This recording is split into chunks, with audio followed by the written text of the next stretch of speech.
Surat Edaran Nomor SE05 Tahun 2022 tentang pedoman penggunaan pengeras suara di masjid dan musola.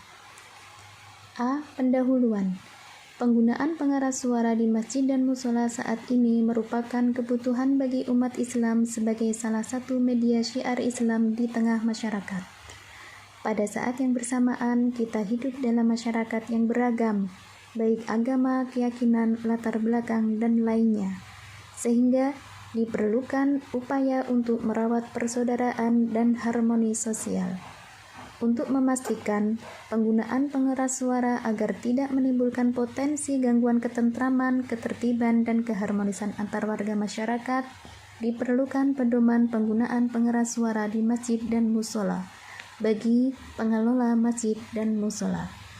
Berdasarkan pemikiran tersebut, perlu ditetapkan Surat Edaran Menteri Agama Republik Indonesia tentang pedoman penggunaan pengeras suara di masjid dan musola. B. Maksud. Surat edaran ini dimaksudkan sebagai pedoman penggunaan pengeras suara di masjid dan musola dengan tujuan untuk mewujudkan ketentraman, ketertiban, dan kenyamanan bersama. C. Ketentuan 1. Umum. Pengeras suara terdiri atas pengeras suara dalam dan luar. Pengeras suara dalam merupakan perangkat pengeras suara yang difungsikan atau diarahkan ke dalam ruangan masjid atau musola. Sedangkan pengeras suara luar difungsikan atau diarahkan keluar ruangan masjid dan musola. B. Penggunaan pengeras suara pada masjid atau musola mempunyai tujuan. 1. Mengingatkan kepada masyarakat melalui pengajian Al-Quran, sholawat atas Nabi, dan suara azan sebagai tanda masuknya waktu salat fardu. 2. Menyampaikan suara muadzin kepada jamaah ketika azan, suara imam kepada makmum ketika salat berjamaah, atau suara khatib dan penceramah kepada jamaah. 3. Menyampaikan dakwah kepada masyarakat secara luas, baik di dalam maupun di luar masjid atau musola. 2. Pemasangan dan penggunaan pengeras suara. A. Pemasangan pengeras suara dipisahkan antara pengeras suara yang difungsikan keluar dengan pengeras suara yang difungsikan ke dalam masjid atau musola. B. Untuk mendapatkan hasil suara yang optimal, hendaknya dilakukan pengaturan akustik yang baik. C. Volume pengeras suara diatur sesuai dengan kebutuhan, dan paling besar 100 desibel. D. Dalam hal penggunaan pengeras suara dengan pemutaran rekaman, hendaknya memperhatikan kualitas rekaman, waktu, dan bacaan akhir ayat, salawat, atau tarhim. 3. Tata cara penggunaan pengeras suara. A. Waktu sholat subuh. Sebelum azan pada waktunya, pembacaan Al-Quran atau salawat atau tarhim dapat menggunakan pengeras suara luar dalam jangka waktu paling lama 10 menit. Dan pelaksanaan salat subuh, zikir, doa, dan kuliah subuh menggunakan pengeras suara dalam. Waktu sholat zuhur, asar, maghrib, dan isya.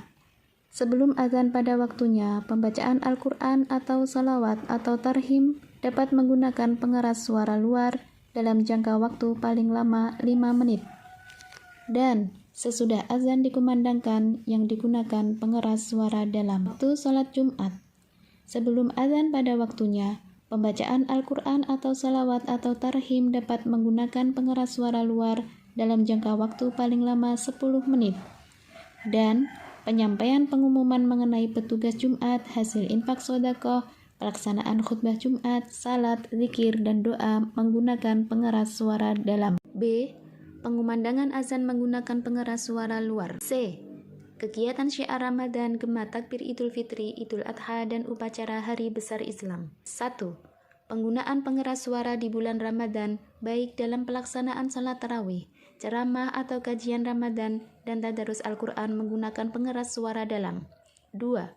Takbir pada tanggal 1 Syawal atau 10 Dzulhijjah di masjid atau musola dapat dilakukan dengan menggunakan pengeras suara luar sampai dengan pukul 22 waktu setempat dan dapat dilanjutkan dengan pengeras suara dalam.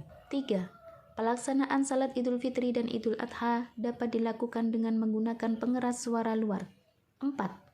Takbir Idul Adha di hari tasyrik pada tanggal 11 sampai dengan tanggal 13 Dzulhijjah dapat dikumandangkan setelah pelaksanaan sholat rawatib secara berturut-turut dengan menggunakan pengeras suara dalam. 5. Upacara peringatan Hari Besar Islam atau pengajian menggunakan pengeras suara dalam, kecuali apabila penghujung tablik melimpah keluar arena masjid atau musola, dapat menggunakan pengeras suara luar. 4.